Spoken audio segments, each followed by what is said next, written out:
Hi friends, welcome to துளிர் kitchen. இப்போ நம்ம என்ன வீடியோ பார்க்க போகிறோம்னா, ஒரு டேஸ்டியான ப்ளைனான மோர் குழம்பு எப்படி செய்கிறதுன்னு தான் பார்க்க போகிறோம். இந்த மோர் குழம்பு ரொம்ப சூப்பராக இருக்குங்க. வாங்க எப்படி செய்கிறதுன்னு பார்க்கலாம். இதுக்கு வந்து ஒரு கப்பு ஃப்ரெஷ் தயிர் எடுத்திருக்கேன். தயிர் புளிப்பே இல்லை. இது மோர் கொஞ்சம் பழைய மோர் இருந்தது, அதை எடுத்து வச்சுருக்கேன். இப்போ ரெண்டையும் ஒன்றா சேர்த்து கடைஞ்சிக்கிறேன். நான் மிக்சியில் கடையில் மோர் மொத்தில் தான் கடைஞ்சிருக்கேன். இப்போ அந்த கொஞ்சம் புளிப்பு ஈவன் ஆகிக்கும். ரொம்ப புளிப்பு இருக்கக்கூடாது, புளிப்பு இல்லாமலும் இருக்கக்கூடாது. அதுக்காக இப்போ அந்த மசாலா வறுத்து சேர்த்திக்கலாம். அதுக்காக ஒரு கடாயில் ஒரு டேபிள் ஸ்பூன் சீரகம் சேர்த்திருக்கேன். கொத்தமல்லி சும்மா ஒரு 4 கொத்தமல்லி சேர்த்திருக்கேன். வெந்தயம் அதே மாதிரி தான், ஒரு 1/4 டீஸ்பூன் அளவு மட்டும் வெந்தயம் சேர்த்திருக்கேன். இதை லைட்டாக இளவறுப்பாக வறுத்துக்கலாம். ரொம்ப வறுக்கக்கூடாது. அடுப்பை ரொம்ப கம்மி பண்ணி லோ ஃப்ளேமில் வச்சு இளவறுப்பாக வருங்க.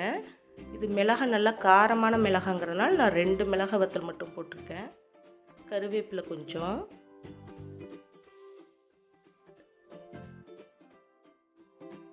இதை நல்லா மிதமான சூட்டில் வறுத்துப்போம்.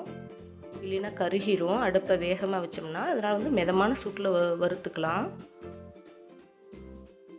இப்போ தேங்காய் துருவல் ஒரு 2 டேபிள் ஸ்பூன் மட்டும் சேர்த்திக்கோங்க. அதிகம் வேண்டாம். ஒரு 2 டேபிள் ஸ்பூன் அளவுக்கு தேங்காய் துருவல் சேர்த்திக்கலாம். இது நல்லா கைவிடாமல் தொலைவிக்கிட்டே இருங்க. இப்போ அது நல்ல ஒரு வாசனை வரும். தேங்காய் லைட்டாக வாசனை வந்த உடனே நீங்கள் அடுப்பை நிறுத்திடலாம்.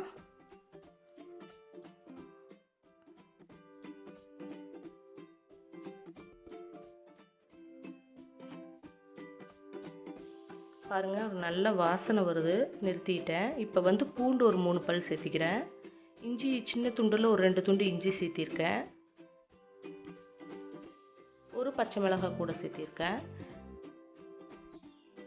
இது கூட நான் ஒரு அரை மணி நேரத்துக்கு முன்னாடியே பச்சை கடலை பருப்பு ஒரு டேபிள் ஸ்பூன், துவரம் பருப்பு ஒரு டேபிள் ஸ்பூன், ரெண்டையும் ஒன்றா சேர்த்து ஊற வச்சிட்டேன். இப்போ அதையும் சேர்த்திக்கிறேன்.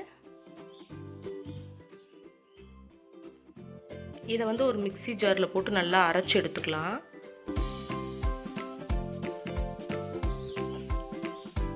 அரைச்சி பேஸ்ட் ரெடி பண்ணியாச்சு. இப்போ அதே கடாய் அடுப்பில் வச்சு தேங்காய் எண்ணெய் சேர்த்திக்கிறேன். நான் தேங்காய் எண்ணெய் நாங்கள் வீட்லேயே அரைச்ச தேங்காய் எண்ணெய், அதை சேர்த்திக்கிறேன். ஹோம்மேடு தேங்காய் எண்ணெய். அதில் 1 டீஸ்பூன் கடுகு போட்டுக்கிறேன். கடுகு பொரிஞ்சதும் உளுந்து கொஞ்சம் சேர்த்திப்போம். 1 டீஸ்பூன் அளவு உளுந்து சேர்த்திப்போம். உளுந்து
ரொம்ப கொதிக்க விட்டோம்னா உங்களுக்கு டேஸ்ட் இல்லாமல் போயிடும்.